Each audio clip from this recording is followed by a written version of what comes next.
I used to think the end of the world would come with a warning. Maybe a message across every phone screen. Maybe sirens wailing in every city.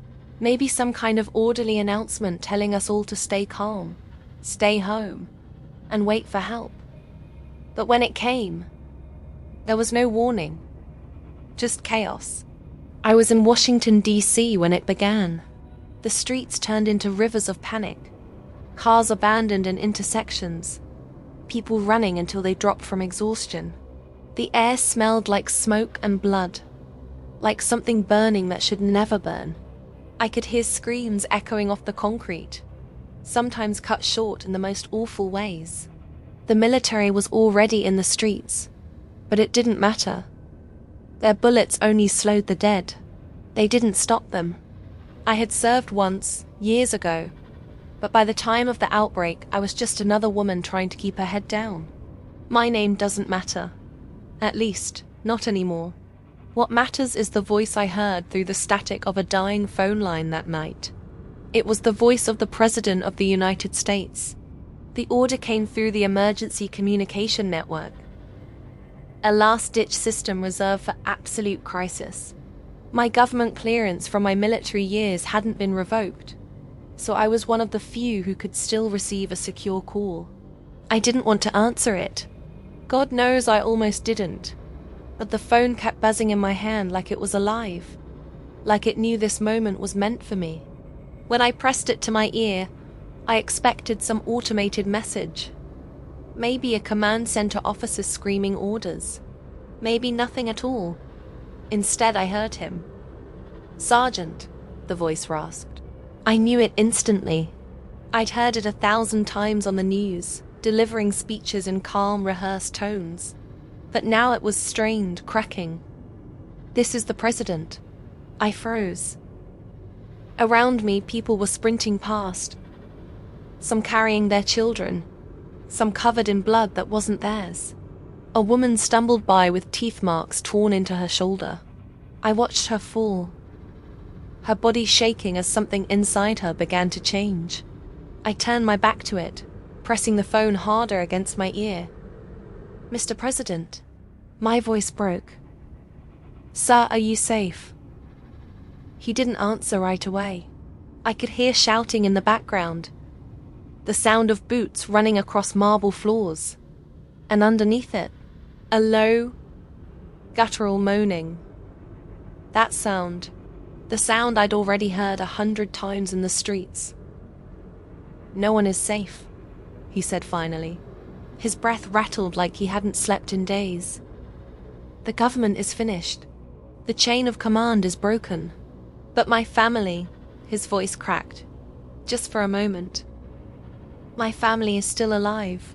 And you, Sergeant, you're going to get them out."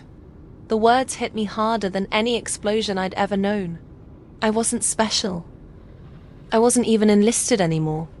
I was just a ghost of what I used to be, drifting through a life I barely recognized.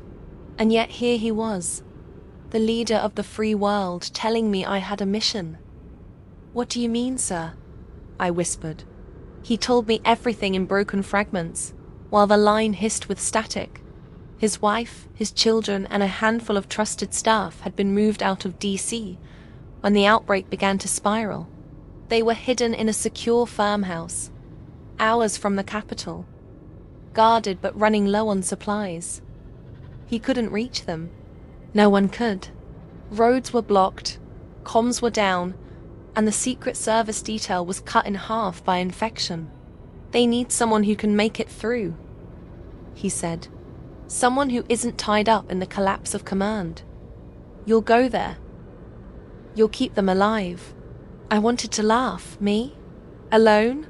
Through a country that was already tearing itself apart. But there was something in his voice I couldn't ignore.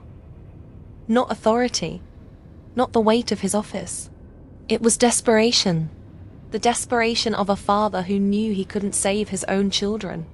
"I don't even know if I can make it across the city," I told him. My throat was dry, my hands shaking so badly the phone slipped against my ear. "You can," he said, almost like a prayer, "because you have to. If my family dies, the last symbol of order dies with them. If they live, there's still hope. God help us, Sergeant. You might be the last chance this country has left. And then the line went dead. For a long time, I just stood there, phone limp in my hand, staring at the broken skyline. Buildings burning, helicopters crashing in the distance, gunfire echoing like thunder. I thought about walking away. I really did. But then I remembered the voices of the children in the background. His children crying out as the phone cut to silence. I couldn't walk away from that. So I picked up my pack, tightened the straps across my shoulders, and made myself a promise. I would get to that farmhouse. I would find them. And I would either bring them out alive, or die beside them trying. The city was impossible to navigate. Every road was jammed with abandoned cars, some with doors hanging open, some with bodies slumped behind the wheel. I tried to move carefully, weaving between them, but every step echoed too loud in the silence. It wasn't true silence, though. Not anymore. From every shadow I could hear it. The dragging feet, the wet groans, the clattering of broken hands against glass. The first time I saw one up close, I thought it was just a wounded man. He staggered toward me, clothes soaked in blood, head tilted at an impossible angle. His jaw hung loose, teeth exposed in a drooling grin. I lifted my pistol before I even thought about it. "Stop," I said. My voice trembled. "Don't come any closer." But he didn't stop. He lunged. The shot rang out so loud it shattered what little calm I had left. The man's head snapped back, and his body crumpled against the pavement. For a second, I just stood there, my arms shaking, my ears ringing. Then I heard more, from every direction. That sound, the moaning, the scraping, the hunger. They'd heard the gunshot, and now they were coming. I ran. God help me, I ran until my lungs burned and my legs nearly gave out. The city blurred past in streaks of fire and shadow. Behind me, the dead screamed, their feet slapping against asphalt. Not fast, not coordinated, but endless. And they didn't tire. I dove into the nearest alley, scrambling over trash bins and ducking into the darkness. I pressed myself against the wall, heart hammering, breath catching in my throat. The herd shuffled past the alley entrance, too focused on the sound to notice me. Their faces. I'll never forget those faces. Skin grey and peeling, eyes milky, mouths opening and closing like machines stuck in a broken loop. I bit down hard on my lip to keep from sobbing. This was the world now. When the last of them passed, I slid down the wall, my whole body trembling. My pistol was slick in my grip, my knuckles white. The president had asked me to do the impossible, but staring at the endless tide of death spilling across the streets, I realized something. If I didn't at least try, then I was already dead. The further I moved from the heart of the city, the more it felt like I was walking through the carcass of a dying nation. The suburbs were supposed to be safe. I remembered the early broadcasts on the news. Stay in your homes, shelter in place. A National Guard will restore order. But when I reached the neighborhoods on the outskirts, I knew those promises had been nothing more than lies meant to stall panic. The houses looked like they'd been abandoned in the middle of dinner. Curtains fluttered in open windows. Lights flickered where generators still sputtered weakly. Half-eaten meals rotted on tables, covered in flies. And the streets, they were littered with proof of how fast everything had gone wrong. Cars had crashed into each other at odd angles, some still smoking. Blood streaked across sidewalks like someone had been dragged, leaving a trail that ended in nothing. Children's toys sat abandoned on lawns, stained dark. I passed a tricycle tipped over in the grass, one wheel still spinning in the breeze. Everywhere I looked, there were signs of the dead. Sometimes I saw them in the distance, staggering through cul-de-sacs, bumping into each other like broken marionettes. Sometimes I just saw the aftermath. A door torn off its hinges, claw marks across wood, handprints smeared in blood. The silence was worse than the noise. It made me wonder how many of them were hiding just out of sight, waiting for me to make a sound. I moved cautiously, keeping low, gun ready, but my trigger finger tight with restraint. I couldn't afford to waste bullets. Every shot was a flare in the dark, every echo a dinner bell. It was in those suburbs that I saw my first survivors. A grocery store had been gutted, its front windows smashed, shelves stripped bare. Outside, a small group huddled around a barrel fire. A man with a baseball bat. A woman clutching a toddler to her chest. Another young man, maybe 19, with a knife duct taped to a broom handle. They looked half-starved, clothes torn, eyes wide with the same terror I felt. For a moment, I thought about approaching them. Maybe we could share food. Maybe even move together for a while. But then I watched what happened next. A teenage girl wandered too close to their circle, her hands raised in surrender, a backpack dangling off her shoulders. She looked barely 16, her voice small as she begged for food. The man with the bat didn't hesitate. He swung once hard. The sound of it echoed across the empty parking lot, a sickening crack that dropped her to the asphalt. The toddler screamed, but the woman didn't cover his eyes. She just watched as the man ripped the backpack from the girl's limp hands. I backed away before they could see me. My heart pounded, bile rising in my throat. It was then I realized something I hadn't wanted to admit. The dead weren't the only monsters left. I avoided people after that. If I heard voices, I went the other way. If I saw light, I kept to the shadows. The president had given me one mission: reach the farmhouse, save his family. I couldn't get distracted. I couldn't trust anyone. Still, avoiding people didn't mean avoiding danger. The further I walked, the more of them I saw. They stumbled through the streets in groups, drawn to movement, to sound, to life itself.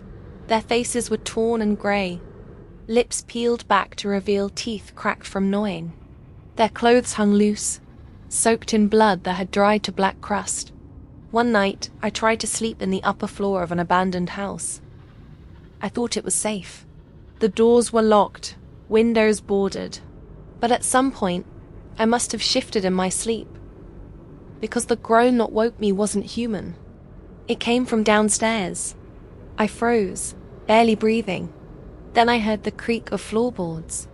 I crept to the top of the stairs, gun raised, and looked down. A man stood in the living room, swaying back and forth. His eyes were clouded white, his arms hanging limply until his head snapped up. Then he saw me. The sound he made was low and guttural, like a growl bubbling from the pit of hell. Behind him, more shapes lurched into view. A woman dragging a broken leg. A child no older than 8, face slack and bloodless, jaw working as if chewing air. I didn't think. I bolted for the window, smashing the glass with the butt of my gun, tumbling out onto the roof. Shards tore into my arms, but I barely felt it. I slid down the shingles, landing hard on the ground below. When I looked back, they were already pressing their hands through the broken window, snarling. I ran until my legs gave out. Every mile felt heavier than the last.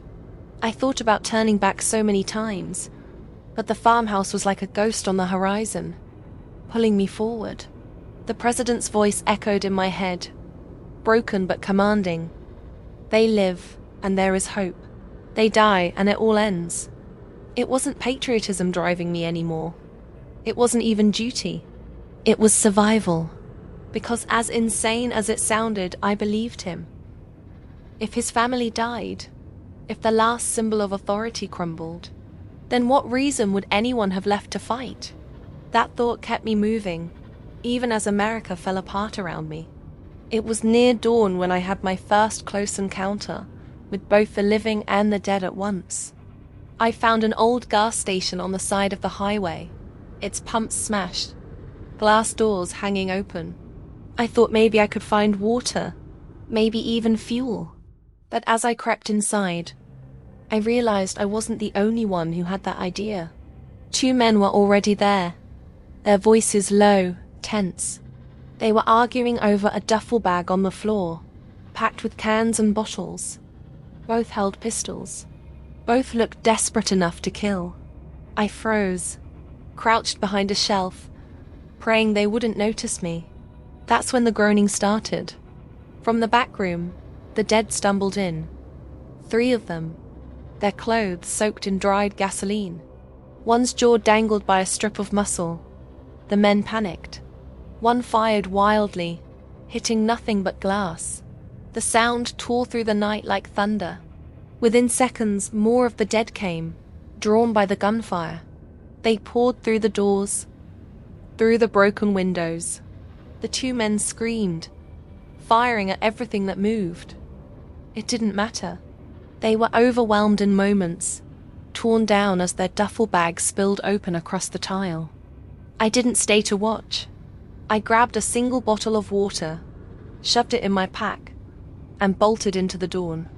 Behind me, the gas station became a feeding ground.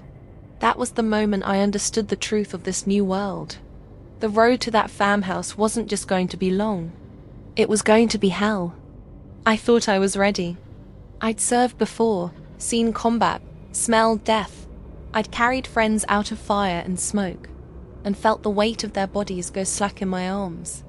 I thought nothing could shock me anymore. But war, as brutal as it was, had rules. This was something else. The first close kill came on a back road, miles from the nearest city. I had been walking since sunrise, skirting the highway to avoid the endless rows of stalled cars. My boots crunched against gravel. The trees on either side were dark and heavy, their branches clawing at the sky like skeletal hands. That's when I saw him. At first, he looked like any wounded man. He staggered out from between the trees, arms dangling at his sides, clothes hanging loose on his thin frame, his head lolled forward, chin caked in something dark and sticky. I raised my gun, but I didn't fire. Maybe it was habit. Maybe it was hope. "Hey," I called softly. Are you alive?" His head snapped up. His eyes were grey, milky, the whites long gone. His lips peeled back, teeth broken, gums black with rot. He groaned, low and guttural, and then lurched toward me.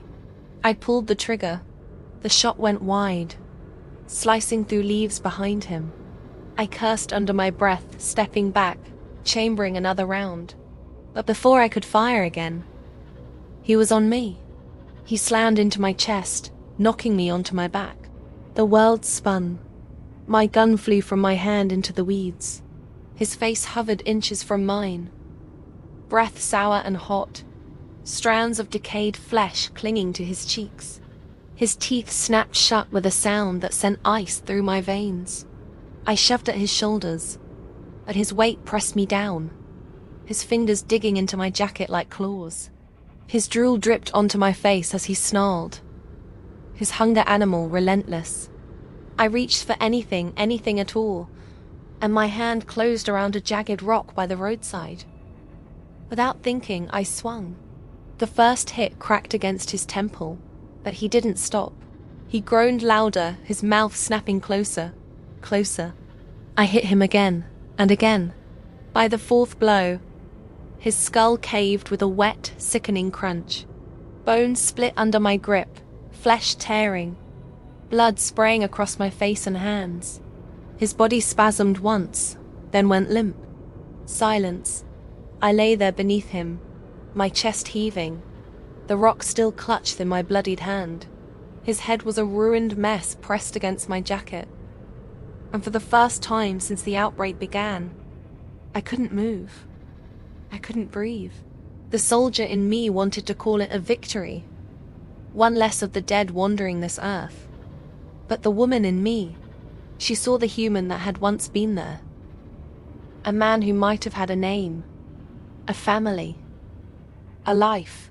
A man who'd been consumed by whatever this was, reduced to nothing more than teeth and hunger. And I had beaten him to death with a rock. My stomach twisted. I rolled to the side, retching into the dirt until bile burned my throat. When I could finally stand again, my hands shook so hard I could barely pick up my gun. I wiped my face with my sleeve, smearing blood into the fabric. But it didn't matter. I could still smell it. I could still feel the warmth of his skin cooling on mine. I told myself I'd done what I had to do, that it was survival, pure and simple. But in that moment, I felt like I'd lost something far more important than my innocence. I'd crossed a line, and there was no going back. The hours after that kill stretched long and empty. Every sound made me jump. Every shadow made me lift my weapon. I knew now what it would take to survive, and I wasn't sure I could keep doing it. But then I remembered his voice. The president's voice. If my family dies, the last symbol of order dies with them. You might be the last chance this country has left. And I repeated my own vow under my breath like a prayer. If I die, the president's family dies with me. That thought steadied me. It made me move again, step by step down that broken road, even when my legs wanted to give out. As the sun fell, I stumbled upon a farmhouse. Not the farmhouse, but another, smaller one, its white paint peeling, its windows dark. For a moment, I thought it might be abandoned, a place to rest, a roof over my head for the night. But as I crept closer, I heard it, the dragging feet, the low moans. Through a broken window, I saw them, a family of 3, or what had been a family once. A man, a woman, and a little girl, all wandering aimlessly inside. The man's jaw dangled, the woman's scalp torn to show bone, the little girl's arms chewed down to the bone itself. They turned in circles in their living room, as if trapped in some horrible loop, reliving their deaths forever. I pressed a hand to my mouth and stumbled back into the night. That was when I realized the true weight of my mission. This wasn't just about killing. It wasn't just about surviving. It was about holding on to the last fragile thread of humanity in a world tearing itself apart. The president hadn't chosen me because I was the strongest, or the most skilled, or even the most loyal. He had chosen me because I had nothing left to lose. And people with nothing left to lose, they were the ones who could walk through hell. Later that night, I made camp in a ditch beside the road. The stars above were so bright, so sharp, it felt like I could cut myself on them. For a moment, it was almost peaceful. Then I heard it again. The groaning. I sat up, heart hammering, my gun ready. From the edge of the trees, a figure staggered into view. Its skin was grey, its clothes torn, its head tilted as if the neck had broken long ago. Another one. I didn't hesitate this time. I stood, steadied my breathing, and aimed. My finger squeezed the trigger, and the bullet punched through its skull cleanly. The body dropped without a sound. The echo rang across the empty fields. But I didn't flinch. I looked down at the smoking barrel in my hands, and for the first time since the outbreak began, I felt something close to control. I wasn't just prey anymore. I was a predator too. Still, as I sat back down in the grass, the tears came anyway. Quiet, shaking sobs that I couldn't hold back. Hot against the chill of the night. Because no matter how many of them I killed, no matter how many times I told myself it was survival, I knew the truth. Every time I smashed the skull, every time I pulled that trigger, I was killing the last pieces of the world we'd lost. And yet, I would keep doing it. Because if I died, the president's family died with me. The old truck had been a miracle when I first found it. It was parked along a rural road. Its driver slumped over the wheel with half his skull gone. The keys still dangling in the ignition. I dragged the body out and slid behind the wheel like I'd just been handed a gift from God himself. For the first time in days, I felt like I could actually cover ground faster than my own blistered feet. But miracles don't last long anymore. The truck coughed and sputtered for hours, lurching forward as I forced it down cracked highways and back roads. The gas gauge hovered dangerously close to empty, the engine rattling louder with every mile. And then, somewhere around midnight, as the moon hung low and pale above the trees, the miracle died. The engine let out a final wheeze, a sharp bang, and then silence. I coasted it to the side of the road and sat there with my hands clenched around the wheel, staring into the darkness ahead. No radio, no lights, no sound except the tick of cooling metal and the far-off, unmistakable moan of the dead. "Damn it," I whispered, smacking the wheel once with my palm. My voice sounded too loud in the stillness. I didn't have a choice. The farmhouse was still out there, waiting. The president's family was still counting on me, whether they knew it or not. And every hour I sat still was an hour closer to their deaths. So I tightened my pack, checked my weapon, and started walking. The road stretched on like a scar across the earth, broken and empty. My boots crunched on gravel, echoing far louder than I wanted. Every few minutes I stopped, crouched low, listening. The night had a way of playing tricks. Sometimes I thought I heard footsteps behind me, only to turn and see nothing but empty pavement. Sometimes I thought I saw movement in the trees, pale faces peeking from the dark. But when I shined my light, the woods stood still, empty except for the rustle of wind through the branches. It wasn't until I saw the glow on the horizon that I knew I'd walked into real trouble. A town. Small, maybe 1,000 people once, now nothing but black silhouettes of houses and storefronts. Fires still burned here and there, faint orange embers glowing in windows like eyes. I crept closer, sticking to shadows, hugging walls. The smell hit me before the sight did. Thick, cloying, unmistakable. Death. And then I saw them. The streets weren't empty. The dead wandered there, dozens of them, stumbling between cars and overturned trash bins. They moved like shadows, slow but endless, their groans carrying in the night like a hymn of hunger. If I turned back, I'd lose days going around. If I tried to push through, I'd have to be silent. Careful. One mistake and I'd be swallowed whole. I whispered my mantra under my breath, words like steel in my chest. If I die, the president's family dies with me. Then I stepped into the town. Every corner was a gamble. I crept past a diner, its windows shattered, booths overturned. A half-eaten plate of pancakes still sat on a table inside, the syrup hardened and black. Behind the counter, something moved. A man in a grease-stained apron, his jaw torn off completely, teeth and tongue dangling as he shuffled aimlessly. I slipped by before he could notice. The next street was worse. A grocery store parking lot had become a graveyard, filled with the moaning dead. They clawed at the empty cars, staggered in circles, slammed their fists against locked doors.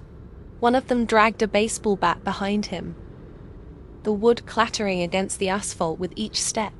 Another wore a wedding dress, shredded and stained with dark patches, her veil hanging in tatters around her skeletal face.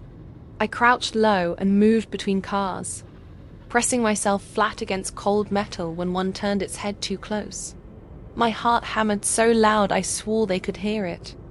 One wrong step, one scrape of gravel. That's all it would take. At one point, I ducked into an alley to catch my breath.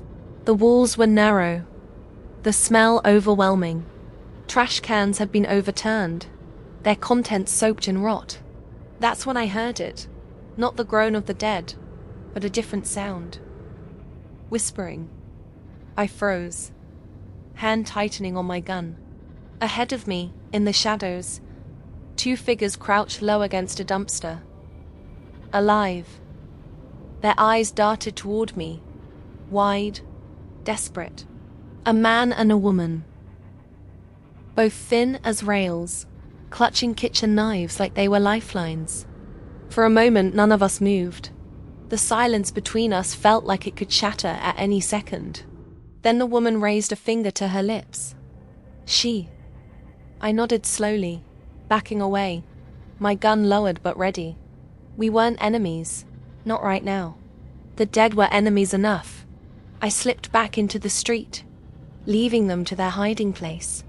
I didn't look back. The deeper I moved into the town, the worse it got. Every street held more of them, their numbers thickening like a storm gathering strength. I ducked into an old hardware store, stepping carefully over broken glass. The shelves were stripped, the floor sticky with dried blood. I found a crowbar behind the counter, cold and heavy in my hands. I slid it into my pack. Quiet weapons would be worth more than gold now. As I stepped out the back door, I almost tripped over a corpse.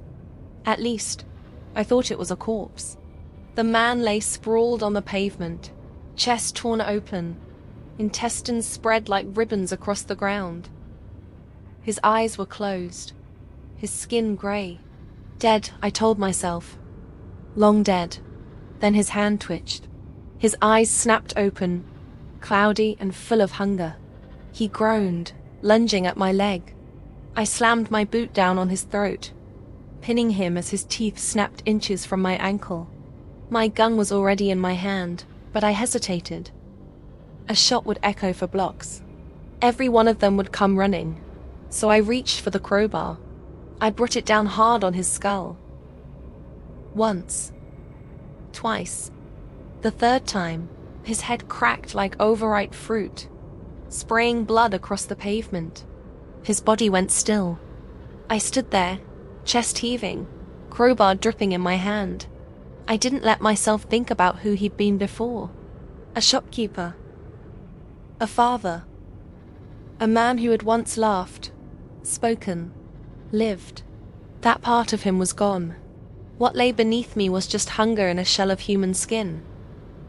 I had to believe that, or I'd never stop shaking. I kept moving, pushing toward the far side of town. The night stretched on endlessly, every step a battle against exhaustion and fear. By the time I reached the edge, the sky was already lightening, faint streaks of grey on the horizon. I'd made it through without being torn apart. But I knew better than to call it survival. I was still alive, yes, but in that town, walking through streets crawling with the dead, hiding from the living, listening to my own heartbeat thunder in my ears, I realized survival wasn't the same as living. Living was gone. Now there was only surviving, and surviving meant one thing: keep moving forward, toward the farmhouse, toward the president's family. Because if I died here, in some nameless town, at the hands of some faceless corpse, then the last fragile thread of hope for this country would die with me. And I couldn't let that happen.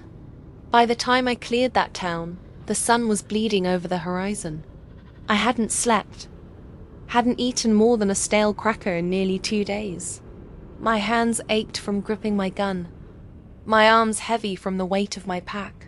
Every muscle in my body screamed at me to stop, but I couldn't. The farmhouse still lay somewhere ahead, tucked into the countryside, waiting. The president's family, waiting. I stumbled into a stretch of farmland, fields gone wild, fences broken. An old barn leaned against the wind, its roof caved in, the red paint peeling away in flakes. The land was empty, quiet. For once I didn't hear the groans of the dead.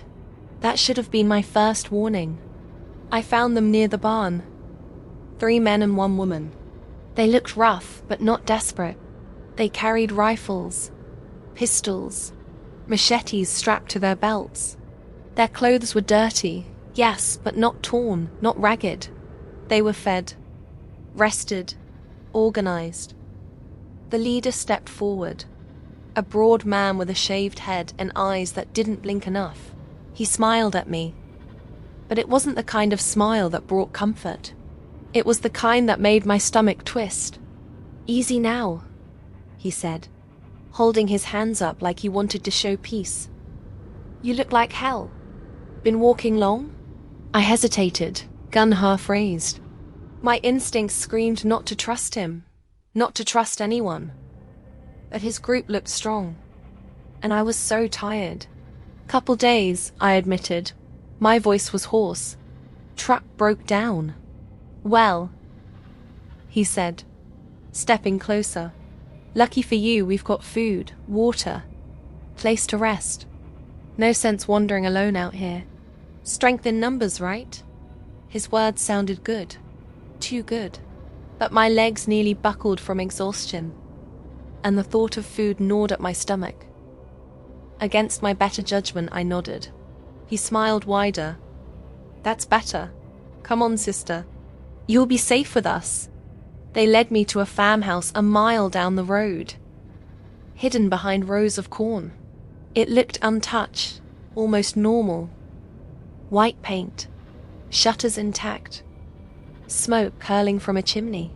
The inside smelled of cooking meat, something savory that made my mouth water. The woman among them handed me a tin cup of water. I drank it in one long swallow, too thirsty to question where it came from. "You're lucky we found you," she said, her voice soft, almost motherly. "Out there, you wouldn't have lasted another night." I wanted to believe her. I wanted to believe I'd finally stumbled across people who weren't monsters, who weren't waiting to kill me the moment my back was turned. But then I noticed the locks. Every window was barred, every door reinforced, not just to keep the dead out, but to keep people in. And when I tried to stand, to thank them and say I needed to keep moving, the broad man's smile vanished. "Oh no," he said quietly. "You're not going anywhere. They took my gun first, the machete from my belt, the crowbar from my pack, stripped me down until I was just another helpless body in their little kingdom." "You'll work," the broad man told me. "Everybody does. You pull your weight, you get to eat. You don't? Well, let's just say there are worse fates than hunger." I knew what he meant. I'd seen the way his men looked at me when they thought I wasn't watching. Hungry eyes, but not for food. That night, they locked me in the basement. The room stank of mildew, damp earth, and something fouler. When I struck a match, I saw them. Bodies. 3 of them, piled in the corner. 2 men, 1 woman. Their throats cut, their eyes wide open in eternal terror. The match sputtered out. I sat in the dark, my breath ragged, heart pounding against my ribs. I'd made a mistake. A fatal mistake. The next morning, they dragged me upstairs, shoved a hoe in my hands and pointed me toward the fields. "Work," the broad man said simply. I worked because I had no choice. Every muscle screamed, every drop of sweat stung, but I worked. All the while, I watched. Listened. Waited. I saw how they operated. How they sent men out at night to raid nearby farms, dragging back supplies and sometimes other survivors. I saw the woman, the motherly one, press a knife into a young boy's back when he tried to run. I saw how they laughed as he bled out in the dirt. This wasn't survival. This was predation. And if I didn't escape soon, I'd end up like the bodies in the basement.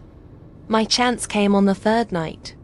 The broad man grew careless after too much whiskey. He left the keys to the basement door hanging on a hook, just out of reach. When the house finally went quiet, I stretched my arm through the bars until my shoulder nearly dislocated. My fingers brushed the keys, slipped, then finally hooked one onto the tip of my nail. I dragged it back slow, careful, until it dropped into my palm. I didn't breathe until the lock clicked open. I crept upstairs, bare feet silent on the wood. The house groaned with every step, but no one stirred. My weapons were piled in a crate by the door. I grabbed the crowbar first. Heavy, familiar. That's when the woman stepped into the hall. Her eyes went wide, but she didn't scream. She reached for the knife at her belt. I swung. The crowbar connected with her temple, dropping her instantly.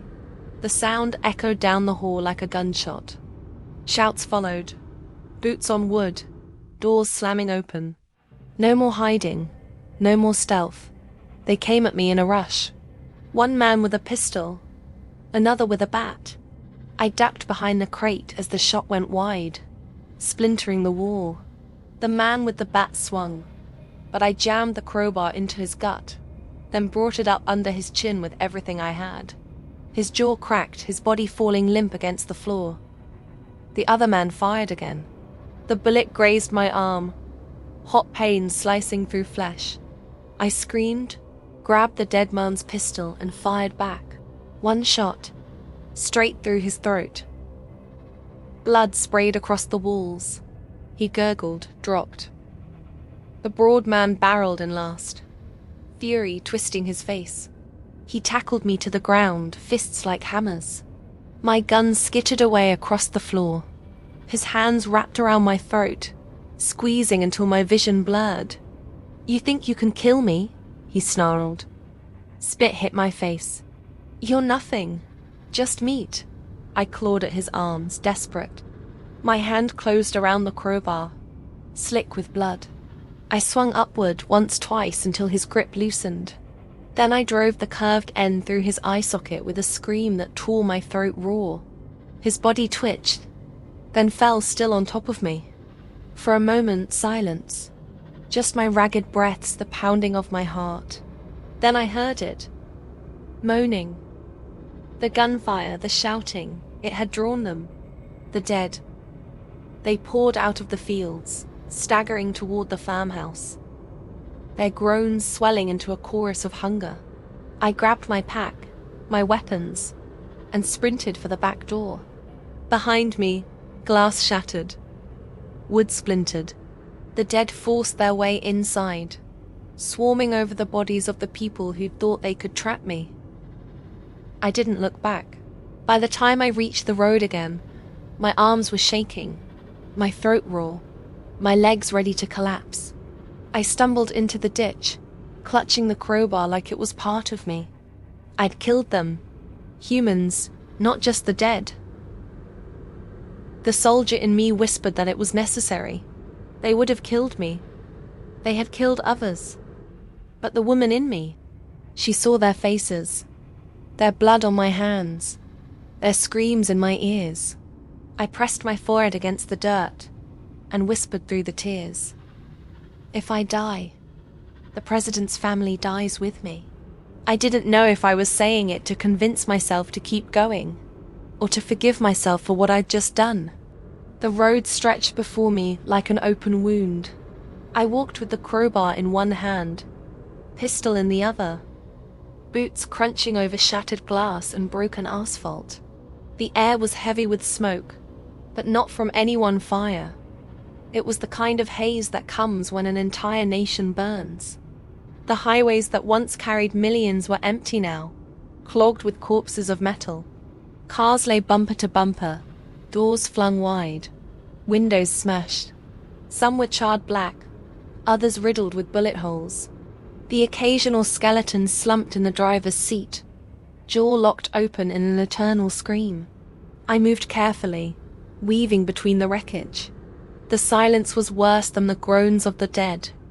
Silence meant emptiness. Silence meant everything that was here is already gone.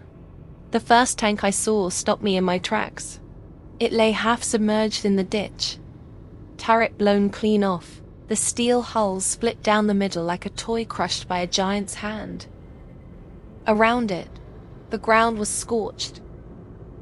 blackened. I could almost see the soldiers who once stood there, firing until the last magazine clicked empty, until the weight of the horde pushed them down into the mud. My throat tightened. I had trained with men like them, laughed with them, drilled until our legs gave out. I wondered if I had known any of the ones who died here. I forced myself to keep moving, but each step felt heavier than the last. A little farther down the highway, I found the mass grave, a wide pit, dug hastily with bulldozers, a crude wooden sign hammered into the ground beside it. Quarantine Zone 1-4, nitrogen monoxide entry. The pit was overflowing. Bodies stacked on bodies, some wrapped in plastic sheeting, others left bare. The smell hit me first, a choking stench that clung to my hair. My clothes seeped into my very skin.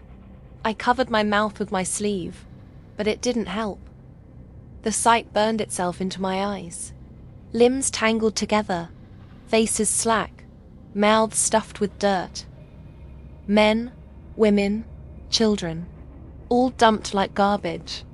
The government had tried to keep order, tried to contain it, but order had died here, in this pit. I staggered away, my stomach twisting, bile rising in my throat. I dropped to my knees and vomited in the grass until nothing was left but acid. When I wiped my mouth, my hand was shaking, and for the first time since the outbreak began, I whispered aloud, "I don't know if I can do this." That night, I camped in the shell of an abandoned bus. I barricaded the doors with fallen seats and sat against the window, staring at the cracked moon.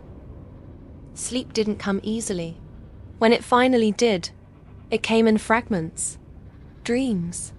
In them, I wasn't trudging through a wasteland. I was back home, sitting at the kitchen table with my sister. Sunlight spilled across the floor.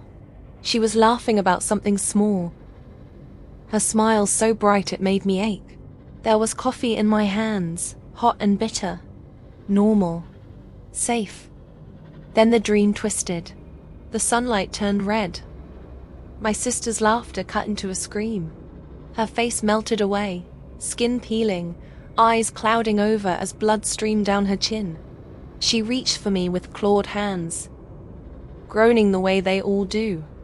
I woke up with a strangled cry, sweat pouring down my face. My gun was already in my hand, aimed at the shadows. The bus was empty, just me and the silence. But I couldn't shake her voice. Couldn't shake the memory of her reaching for me, not as a sister but as one of them. I pushed on at dawn. The highway turned into a graveyard of military convoys. Trucks overturned, supply crates split open. Some crates were empty, scavenged long ago. Others still spilled their contents across the asphalt, rations rotting in the sun, medical kits torn apart, gas masks crushed under boots. I crouched beside one truck, running my fingers over the faded insignia. Someone had painted words across the side in blood. We fought. They won. I swallowed hard and forced myself to search the cab. The driver was still inside, or what was left of him. His skull rested against the shattered glass. Helmet dented. His hands still gripped the wheel. I took the dog tags from around his neck. Not because I knew him, not because it mattered anymore, but because someone should carry his name a little farther. By noon, the sun was blazing down, baking the highway into shimmering heat. My canteen was nearly empty, my throat dry as sand. That's when I heard them. Not groans, not screams, whispers. At first I thought it was the wind, curling through the wreckage. But the words grew clearer, voices, low and familiar, echoing in my ears. My sister's voice, my captain's voice, my mother's voice, all dead, all calling to me. I spun in circles, crowbar raised, scanning the cars, the ditches, the empty overpasses. Nothing, just heat and silence. But the voices didn't stop. They followed me for miles, carried on the air like ghosts clinging to my skin. By the time night fell again, I was broken. My feet were blistered, my lips cracked, my shoulders hunched under the weight of my pack. I found shelter under an overpass, crawling into the hollow belly of a wrecked semi-truck. Sleep came, but not rest. This time, the dream wasn't of my sister. It was the president himself. He sat across from me in a dimly lit room, his suit torn, his face streaked with blood. His eyes were hollow, the eyes of a man who had seen his country fall and knew he couldn't save it. "You're already dead," he told me. His voice was low, steady. "You just haven't stopped walking yet." When I reached for him, his skin sloughed off in sheets. His teeth chattered, his mouth split wide in an inhuman scream. I woke gasping, clutching my chest, heart hammering so loud I thought it might break my ribs. I stayed awake until the first light bled into the sky. The voices were gone, but their echo lingered in my skull. As I strapped my pack back on and stepped onto the road again, I felt hollow, like something had been taken from me in the night, and I didn't know if I'd ever get it back. Still I walked, because no matter how many ghosts whispered in my ear, no matter how many graves I passed, I knew the truth. If I died, the president's family died with me, and maybe, just maybe, keeping them alive was the only thing standing between me and the ghosts. The highway curved into farmland, and for the first time in days, I saw open fields instead of smoldering suburbs. Golden grass waved in the wind, rippling under the setting sun. Birds wheeled overhead, cawing sharply, their cries the only sound in the stillness. For a moment, it almost looked peaceful, almost like the world hadn't ended. Then I saw them, figures staggering at the edges of the fields. Their arms hung limp, their clothes torn, their heads jerked with that unnatural, twitching rhythm I'd come to recognize instantly. A slow tide of the dead swaying through the grass, and beyond them, perched on a gentle hill, stood the farmhouse. It wasn't much. White paint peeling, shutters hanging crooked, porch sagging under years of neglect. But in this wasteland, it looked like a fortress. A lone light flickered in the upstairs window, weak but steady. They're alive. I froze, staring, my chest aching.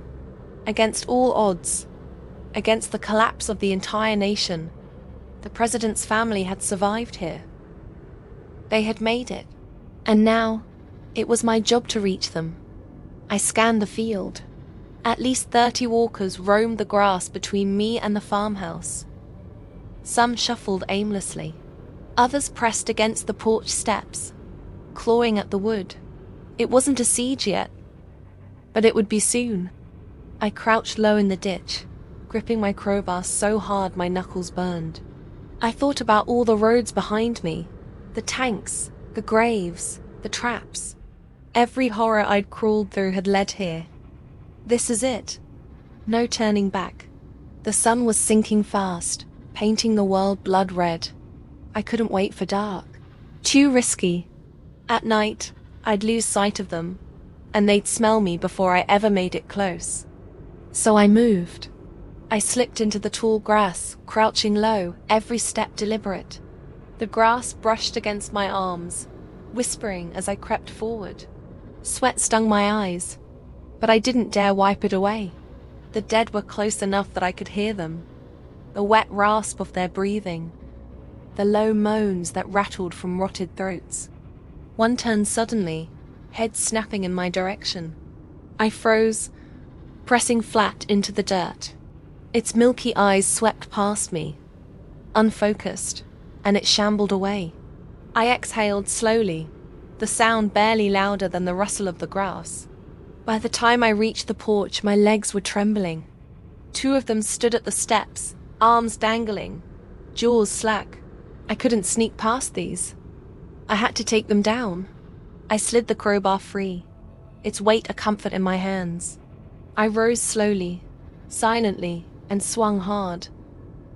The first skull cracked like dry wood. The second turned just as I swung again, and the steel sank deep with a wet crunch. Both bodies collapsed on the steps, twitching once before going still. I dragged them aside quickly, trying not to breathe the stink in too deep. Then, with my heart hammering, I rapped once on the door. For a long moment, nothing happened. Then a voice, sharp and trembling, called from inside. "Who's there?" The sound hit me harder than any gunshot. Alive. Human. I pressed close to the door. "I'm Sergeant Claire Redden, United States Army. I was sent by the President himself. I'm here for you." Silence, muffled whispers. I pictured them inside, terrified, unsure if I was real, if they could trust me.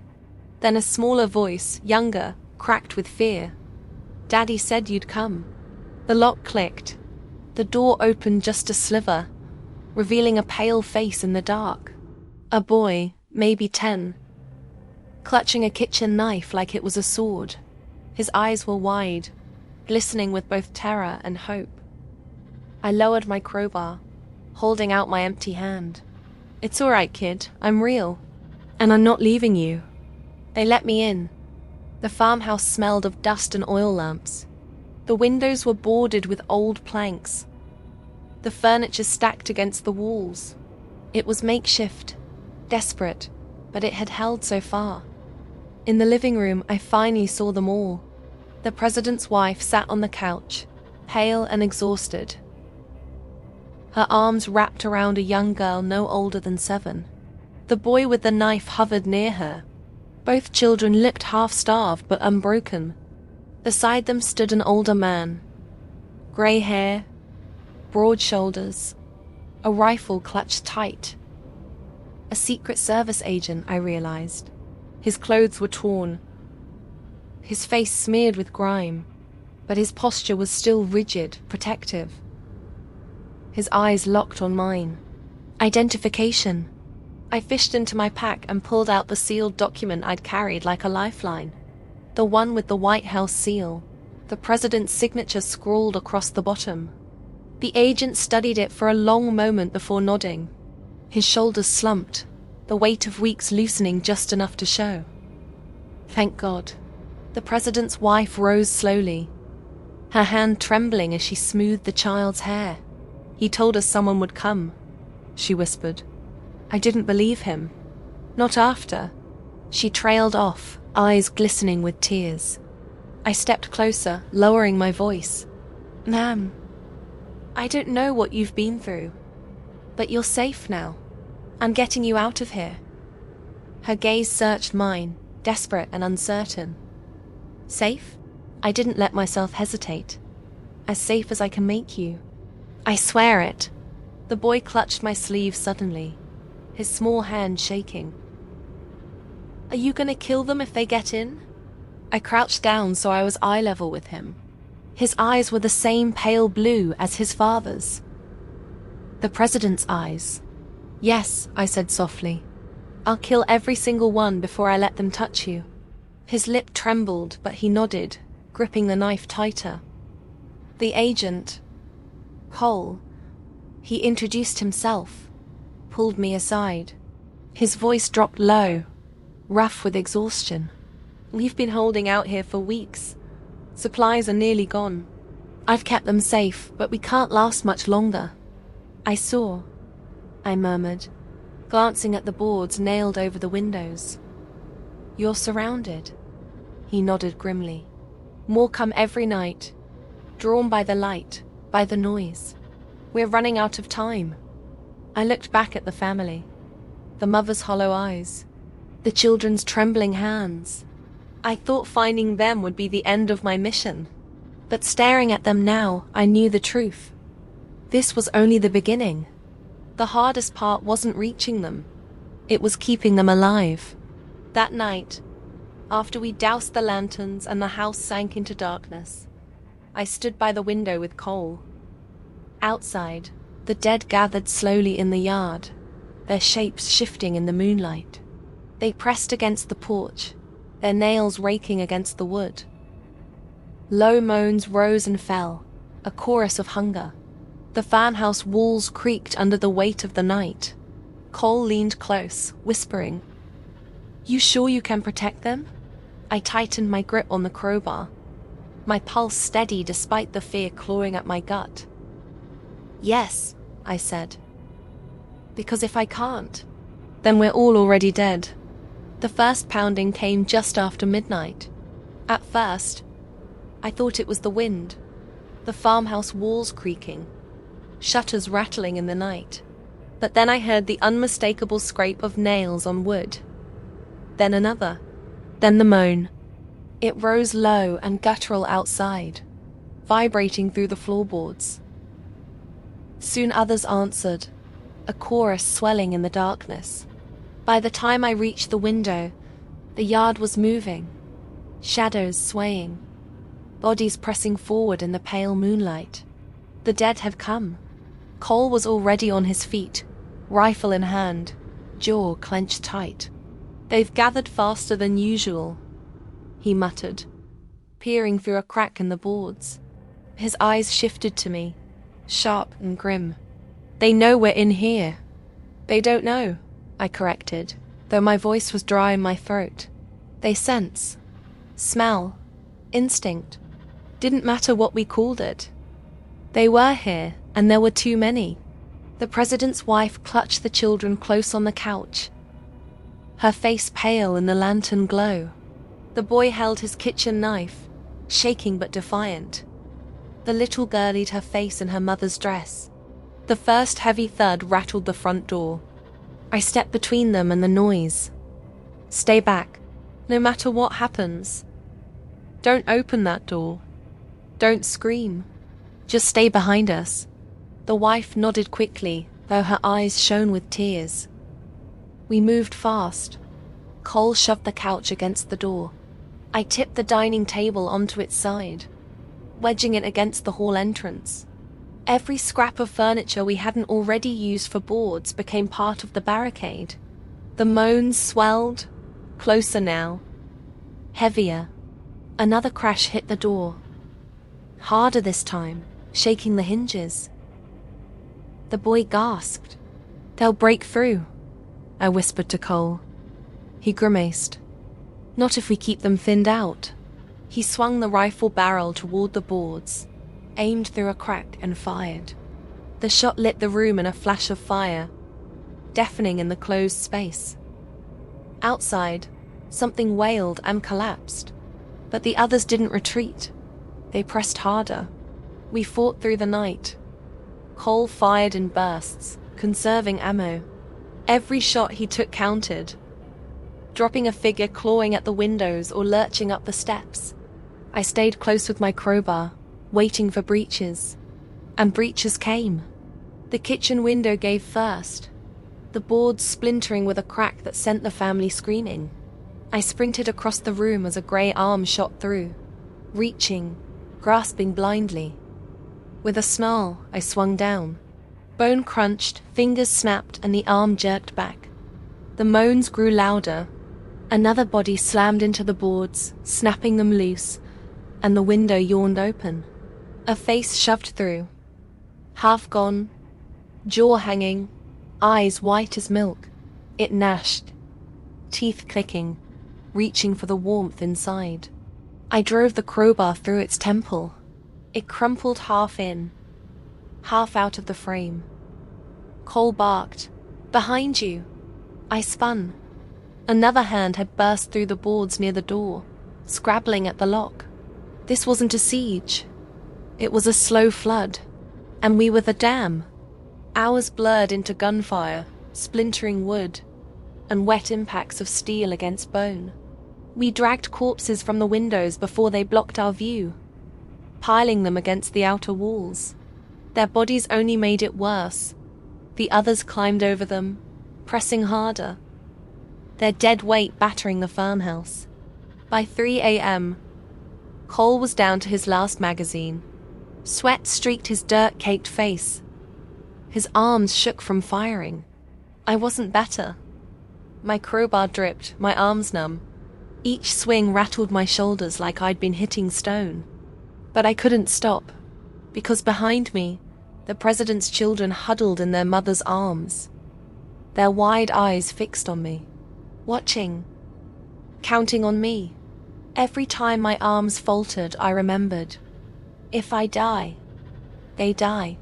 At one point, the door cracked open an inch, hinges shrieking. A grey arm shot through, swiping at the air. The boy screamed high and raw. Before it could reach him, I slammed into the door shoulder first, pinning it shut, then buried the crowbar into the thing's skull. It went limp, slumping halfway inside, its blood dripping down the wood. Cole shoved the body out with his boot, then jammed the lock back into place.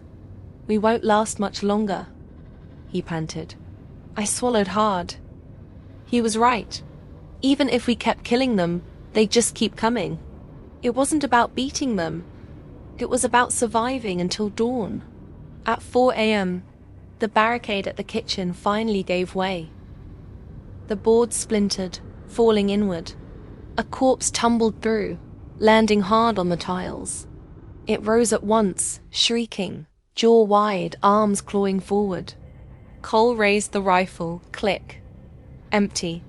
He cursed, dropped the weapon, and drew his knife. But the walker was already on him, snarling, teeth snapping. I didn't think. I charged, crowbar raised, and slammed it down with every ounce of strength I had left.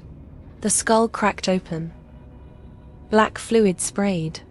The body dropped across Cole's chest. I yanked him up. "You good?" His chest heaved, but he nodded, eyes burning. "We keep fighting." The moans outside built into a frenzy as the last hour crept toward dawn. The farmhouse shook with every blow. Boards splintering, hinges whining. It felt like the whole structure might collapse under their weight. The wife wept silently into her daughter's hair. The boy crouched by her, knife still clutched, lips moving in what might have been a prayer. I stood at the window, crowbar heavy in my hand, staring at the sea of shadows pressing closer. And then, through the din, I realized something. The cries were thinning, for everybody still clawing at the walls. There were fewer answering moans in the distance. The frenzy was breaking. By the time the first grey light bled over the horizon, the dead began to drift away. Not all at once, not even quickly, but slowly their frenzy dulled, their hunger pulling them elsewhere. They staggered from the yard in shambling lines, moaning faintly, their bodies dark silhouettes against the pale dawn. We stayed silent, frozen, until the last stragglers had vanished into the fields. Only then did I lower the crowbar. My arms trembled, my body screaming with exhaustion. Cole slumped against the wall, blood dripping from a cut on his cheek. His rifle clutched uselessly in his hands. We had survived. Barely, but the farmhouse was broken. Boards shattered, windows gone, walls smeared with gore. It was no longer a safe place. I looked back at the family. The president's wife met my eyes, hollow and trembling. The boy still held his knife, though his hands shook so hard I thought it might fall. The little girl had finally cried herself into a shallow, restless sleep. I forced my voice steady. "We can't stay here. Next time, we won't be so lucky." The wife swallowed, nodding slowly. Cole's eyes burned with grim agreement. "Then where do we go?" I tightened my grip on the crowbar, staring at the wreckage of the night behind us. "Wherever it takes to keep them alive," I said. "Because this mission isn't over. It's only getting harder." Morning came with a silence that didn't feel like peace. The dead had drifted away from the farmhouse, leaving behind only corpses tangled in the fence and scattered across the yard like discarded mannequins. Their stink hung heavy in the air, seeping through every broken window and splintered doorframe. Cole and I spent hours clearing bodies, dragging them into the ditch behind the barn. The president's wife stayed inside with the children, trying to keep them from seeing the carnage. Though the boy had snuck a glance more than once, his face pale but determined. He was old enough to understand death now. We worked until the sun was high, sweat soaking our shirts, our hands raw from hauling. It wasn't about cleaning up. It was about making sure the scent of blood didn't keep drawing more of them. That the whole time, a knot sat heavy in my stomach. Because we weren't alone here. Cole hadn't told me everything about the farmhouse before we arrived. It wasn't just the president's wife and kids hiding here. There were 2 men assigned as their guards, operatives meant to keep them safe until reinforcements could arrive. But the outbreak had swallowed Washington before those reinforcements ever came. I'd seen the men in passing, one wiry and nervous, the other heavyset with eyes that never seemed to stop watching me. The wiry one, Lewis, barely spoke, just did what he was told. But the heavyset one, Briggs, from the start, something about him didn't sit right. He had that swagger, the kind that spoke of power when he had a gun in his hands and people to intimidate. The kind of man who looked at survivors not as fellow human beings, but as obstacles or bargaining chips. Cole had brushed off my concerns the night we arrived. We need every hand we can get. But I noticed how Briggs spoke to the president's wife. Too casual, almost mocking. How he looked at me, like he was sizing me up for something other than trust. And how, when the siege ended and dawn came, his eyes lingered on the family's packed supplies in the pantry a little too long. It started small. That night, as we tried to rest, Briggs argued about the food. "We're burning through rations too fast," he muttered, voice low but sharp. "If we keep this up, we'll starve before winter. Maybe we should start cutting back." His gaze flicked toward the children. The president's wife stiffened, pulling them closer. "They're just children." Briggs smirked. "Children still eat." I stepped between them. "We'll make do. Nobody gets cut off. Not while I'm here." His smirk faltered, replaced by a glare. "You don't give orders here. You were sent to fetch them, not play hero." Cole's hand drifted toward his rifle, his voice calm but edged like steel. "She's in charge of this mission. Don't forget that, Briggs." For a moment, the farmhouse went tense, air crackling. Then Briggs gave a little laugh and backed off, but his eyes said it wasn't over. It came to a head on the second night after the siege. We were all exhausted, nerves frayed raw. Cole and I took turns on watch while the others slept. Around midnight, I heard a sound from the kitchen. Soft, deliberate, not the creak of the old house settling. I moved quiet, crowbar in hand, heart thudding. And there he was, Briggs, hunched over the pantry, stuffing cans into a duffel bag. His rifle leaned against the counter, just out of reach. I froze in the doorway. "What the hell are you doing?" He straightened slowly, not startled, almost smug. "What's it look like?" "I'm done babysitting. You saw what happened last night. This place won't hold again. I'm taking what I can and heading west. More chances on my own." "Those supplies are for the kids," I snapped. He shrugged. "Then the kids can starve. Not my problem." The noise woke Cole. He came in, rifle raised, eyes narrowing. "Put it back," Cole said, voice flat. Briggs snorted. "Or what? You gonna shoot me? Waste the last of your bullets on someone who isn't even dead?" I tightened my grip on the crowbar, stepping closer. "If you walk out that door with those supplies, you'll be dead soon enough. And not from me." His eyes flicked between us, calculating. Then his mouth twisted into a grin. "Maybe I don't walk out alone." He lunged for the rifle on the counter. The struggle was chaos. A crash of bodies against the kitchen table, fists and elbows flying. The duffel spilled open, cans rolling across the floor. Cole slammed Briggs against the wall, but Briggs fought like an animal, snarling, grabbing for the rifle. I swung the crowbar, missed his head by inches and smashed into the plaster instead. The noise was deafening. Too deafening. Because outside, in the distance, I heard the first answering moan. Briggs broke free, shoving Cole hard enough to rattle his teeth. He snatched the rifle and spun, aiming not at us, but at the door to the living room, where the family had woken to the noise. The president's wife froze, her children clutched against her. "Stay back," Briggs roared. "I'll take the boy if I have to. Trade him for my safe passage." The room went silent. Only the girl whimpered, muffled against her mother's chest. My stomach dropped. He wasn't bluffing. "Briggs," I said carefully, stepping forward. "Think about what you're doing. You point that gun at them. You're dead before you leave the porch. Cole and I won't let you walk away." His eyes gleamed with something twisted.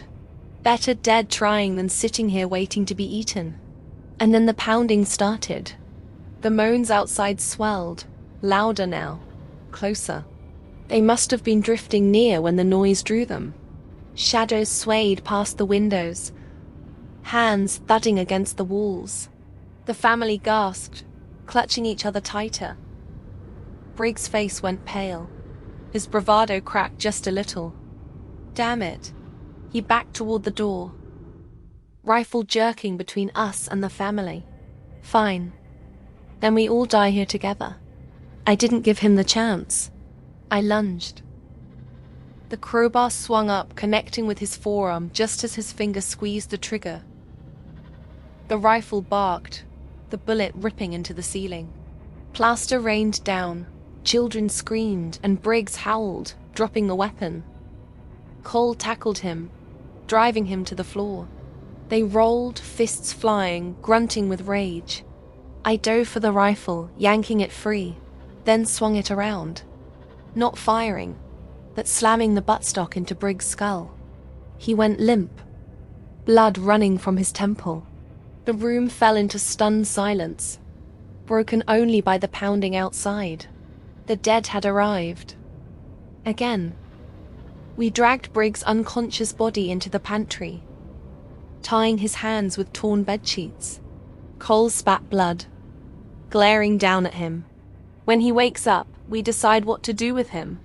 But the real problem pressed closer with every moan, every rattle of the walls. The betrayal had left us weak, unprepared. And now, as the dead gathered again outside the farmhouse, I realized the truth. The greatest danger wasn't just the horde clawing at our doors. It was the cracks forming inside these walls. The night dragged on, every minute an eternity. Briggs lay bound in the pantry, groaning now and then, his swollen face lit by the faint glow of a lantern.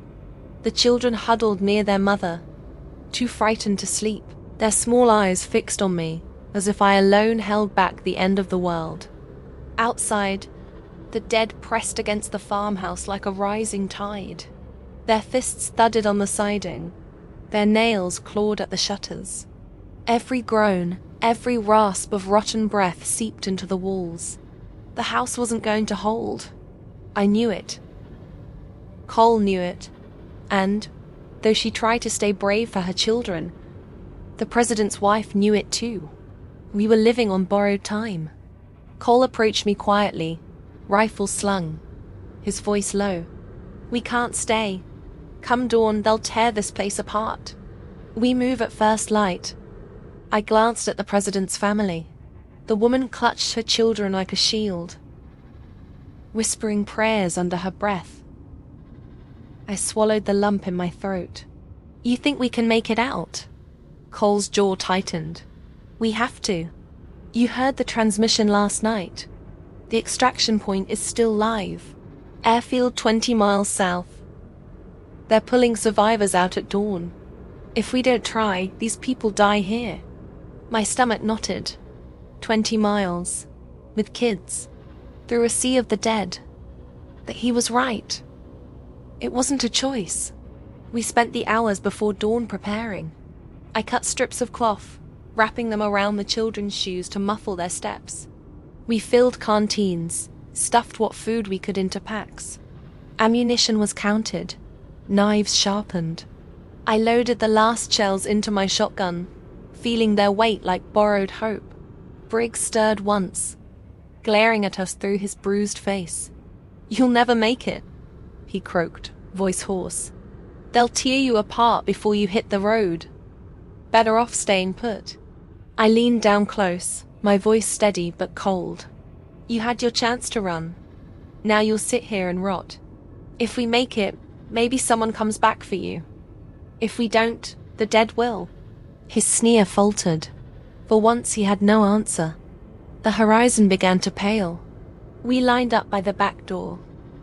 Cole in front with his rifle. Me just behind with the shotgun. Then the president's wife with her children between us. I looked each of them in the eye, steadying them with a calm I didn't feel.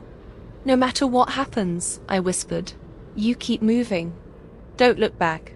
Don't stop. I'll get you out of this." The boy nodded, jaw clenched in determination. The girl buried her face in her mother's coat.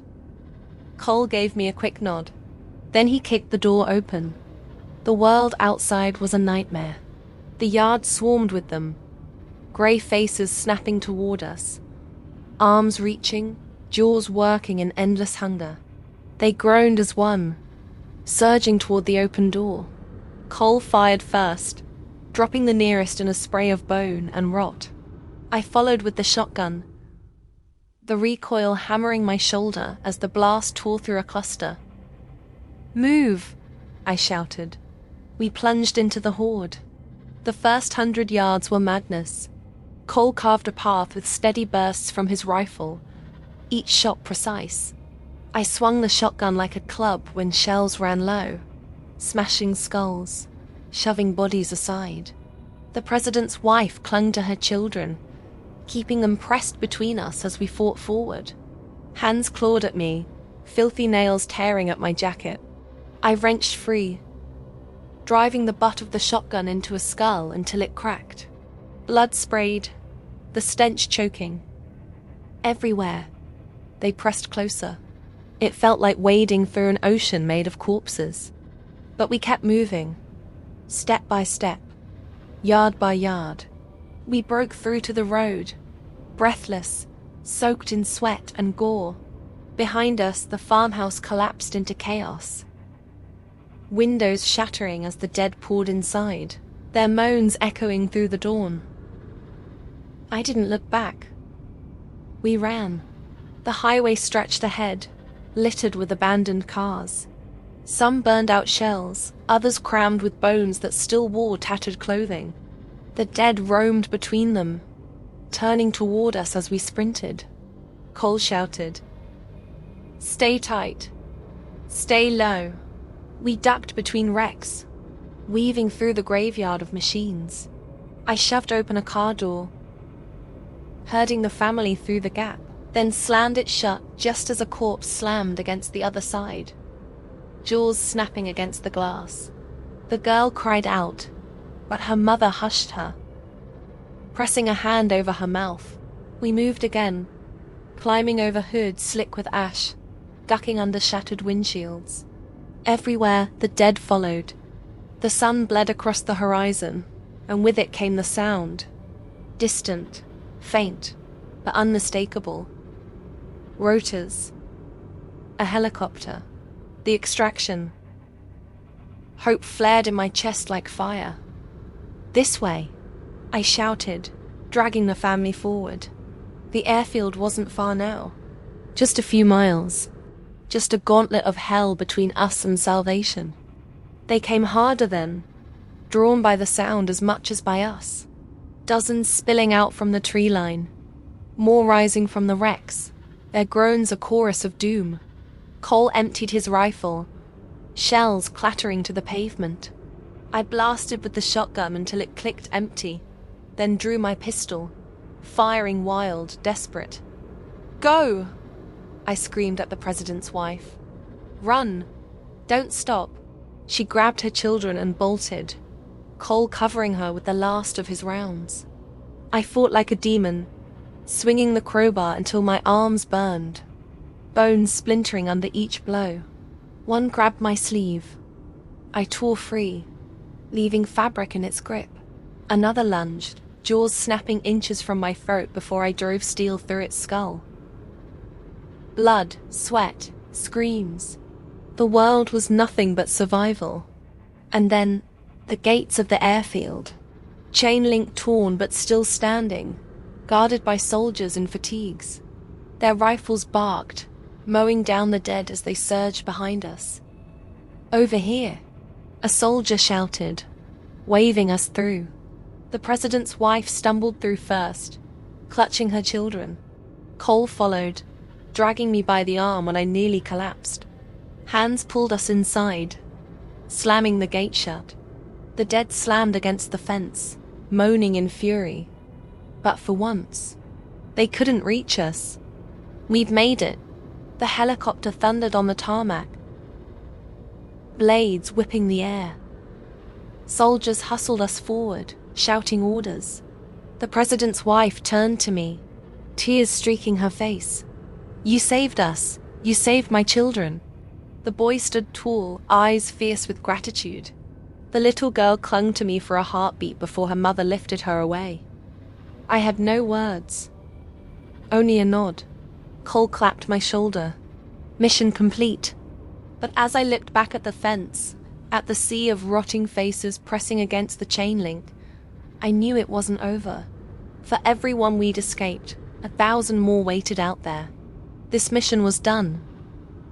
But the war for survival had only just begun. The helicopter lifted, carrying us into the rising sun.